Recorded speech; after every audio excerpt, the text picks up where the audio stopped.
প্রিয় দর্শক, আসসালামু আলাইকুম। ইলিশের শহর চাঁদপুরে আপনাদের সবাইকে অনেক অনেক স্বাগতম। প্রাণের শহর এই চাঁদপুরে রয়েছে ভয়ানক সুন্দর একটি স্থান, আর এই স্থানটি হলো তিন নদীর মোহনা বা চাঁদপুর বড় স্টেশন। এখানে পদ্মা, মেঘনা এবং ডাকাতিয়া নদীর মিলনস্থান।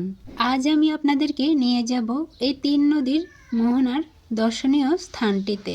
এই স্থানটিতে প্রতিনিয়ত বিভিন্ন স্থানে মানুষের আগমন হয়ে থাকে, শুধুমাত্র নদীর সৌন্দর্য এবং নদীতে ভ্রমণের জন্য। এখানে রয়েছে বিভিন্ন ইঞ্জিন চালিত ছোট বড় নৌকা এবং স্পিড বোট। এগুলোতে করে অনেক ভ্রমণ প্রিয়াসী মানুষেরা চলে যায় মিনি কক্সবাজারে। চাঁদপুর এই জায়গাটিতে বহু মানুষ আসে এই কারণে যে এখানে কোনো টিকিট কাটতে হয় না এবং একসাথে কয়েকটি জিনিস উপভোগ করা যায়। হলো নদীর স্নিগ্ধ বাতাস, ছাড়াও এই নদীতে বয়ে যায় প্রতিনিয়ত বিভিন্ন ধরনের নৌযান, যা আপনার দৃষ্টি আটকে যাবে। নদীর এক প্রান্তে দাঁড়ালে অপর প্রান্ত দেখা যায় না, দেখা যায় শুধু পানি আর পানি, অথই ঢেউ। এখানে যেন সব চিন্তা ভাবনা একেবারে মিলিয়ে দেওয়া যাবে। এই জায়গাটিতে এসে অনেক ভ্রমণ প্রিয়াসী মানুষ মনের আনন্দে যেমন ছবি তোলে, তেমনি নদীর পানিতে পা ভিজিয়ে প্রাকৃতিক সৌন্দর্য উপভোগ করেন। চাঁদপুর বড় স্টেশন, এখানে আমি গিয়েছিলাম পয়লা বৈশাখ উপলক্ষে। আর গিয়ে তো দেখলাম যে এমন অবস্থা, এখানে হাজার হাজার দর্শনার্থী মানুষের ভিড়। এখানে যেন মানুষের আনাগোনার শেষ নেই। এই জায়গাটিতে আপনি শুধু ঘুরতে যাবেন না, সেই সাথে উপভোগ করবেন বিভিন্ন আইটেমের খাবার, যেমন ফুচকা, চটপটি, বেলপুরি, আইসক্রিম এবং বিভিন্ন আইটেমের চা, কফি এখানে রয়েছে। এছাড়া রয়েছে বাচ্চাদের জন্য বিভিন্ন খেলনা আইটেম। এই জায়গাটির আরেকটি অন্যতম সৌন্দর্য হলো রক্তধারা স্মৃতিসৌধ। এই স্মৃতিসৌধটি দেখলে বাঙালির রক্তের প্রতিটি বিন্দু রক্তের প্রতিফলন যেন এখানে ফুটে উঠেছে। এই সৌন্দর্য যেন শেষ নেই। তাই নির্বিঘ্নে এই জায়গাটিতে দূর দূরান্তের ভ্রমণ প্রিয়াসী মানুষ চলে আসে এই সৌন্দর্য উপভোগ করতে। এখানে অনেক নারী উদ্যোক্তারাও নিজের কষ্টের খাবার আইটেম বিক্রি করে নিজেও স্বাবলম্বী হতে পারে। এই জায়গাতে অনেক কিছু দেখা মিলে। আপনারা কত যে সৌন্দর্য উপভোগ করতে পারবেন একবার এসে যদি এখানে ঘুরে যান। আমার প্রাণের শহর চাঁদপুর শহরটি আসলে এর মাধ্যমে অন্যতম হলো এই চাঁদপুর বড় স্টেশন। যারা দূর দূরান্ত থেকে এই প্রাণের শহর চাঁদপুর বড় স্টেশনে আসতে চান, তারা খুব সহজে এখানে আসতে পারেন। কোনো জায়গা থেকে চাঁদপুর বাস স্ট্যান্ড বা চাঁদপুর লঞ্চঘাটে এসে এখান থেকে 10-15 টাকার ভাড়া নেবে এই চাঁদপুর বড় স্টেশনে আসতে। তাই নদীর প্রাকৃতিক সৌন্দর্য উপভোগ করতে খুব সহজে চলে আসতে পারেন এই জায়গাটিতে।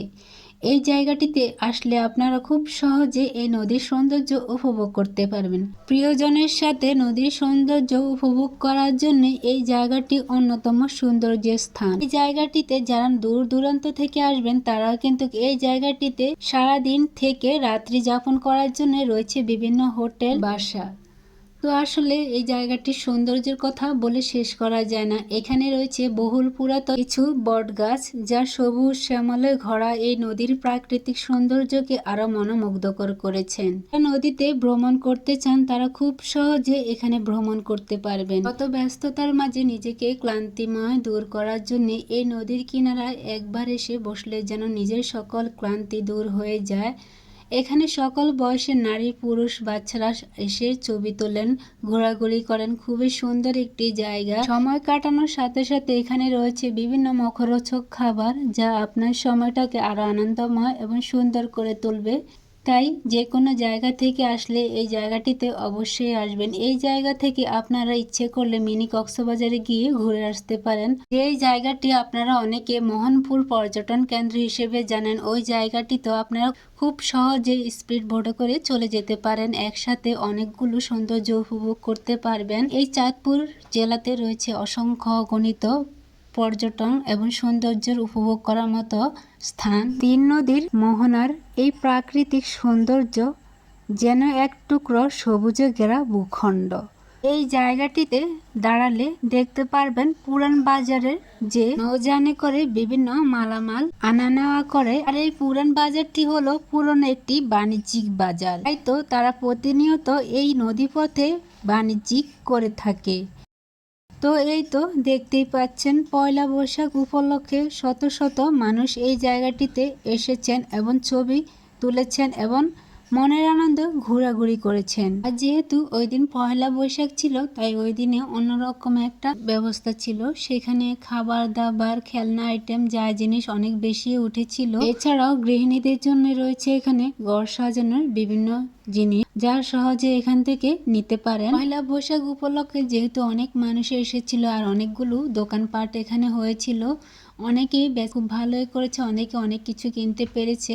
আর এই জায়গাটি একেবারে যেন মুখরিত ছিল। এখানে আরেকটি সৌন্দর্যের জিনিস হলো এই ঘোড়াগুলো। এই ঘোড়ার পিঠে অনেকে চড়ে, অনেকে ছবি তুললে, খুব সুন্দর ছিল। ঘোড়াগুলো দেখে তো বাচ্চারা শুধু ঘোড়ার পিঠে ওঠার জন্য বায়না ধরে, অনেকে তো আবার ভয়ে উঠতে চায় না। অনেক সুন্দর খেলনা ছিল বাচ্চাদের জন্য, যেহেতু ওই দিন পয়লা বৈশাখ। অন্যান্য দিনও এই খেলনাগুলো উঠে, কিন্তু ওই দিনেই বেশি উঠেছিল। মাটির জিনিসপত্র উঠেছিল, এরকম চরকাগুলো উঠেছিল, খুবই সুন্দর ছিল এই খেলনাগুলো।